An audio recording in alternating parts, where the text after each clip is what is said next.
Introducing the all-new Corolla.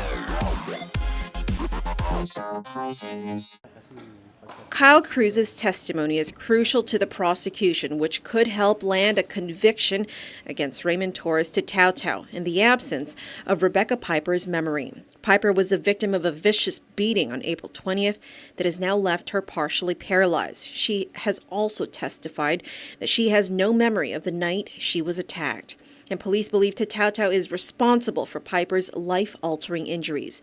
That allegation was corroborated in court today when Cruz took the stand. Cruz admits that he was there the night Piper was attacked in her Nimitz Hill home. He told the jury that on April 19th, he got a phone call from his friend's father, Anthony Mendiola, asking him if he would help him with a mission to rob a house.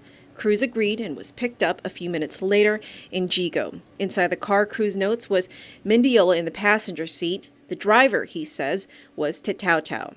The three stopped by the Sinahanya Mobile gas station, then proceeded to Piper's home. According to Cruz, he was instructed to knock on the front door of the home.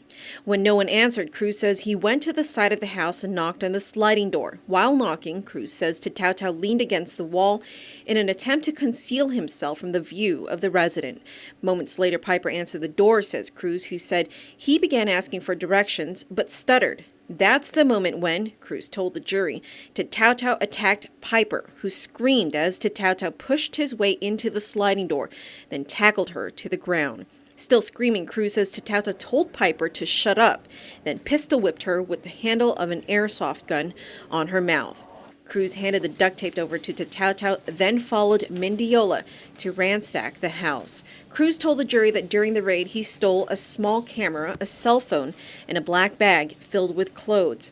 Although Cruz did not witness Tatautau continue to attack Piper, her roommates and husband found her later that night and told police that she was lying on the ground unconscious behind a sofa, her face disfigured. She was rushed to Naval Hospital in critical condition.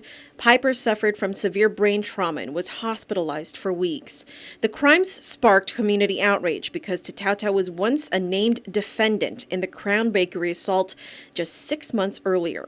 Although Tatautau was not the prime suspect in that case, police alleged that Tatautau used the victim's credit card.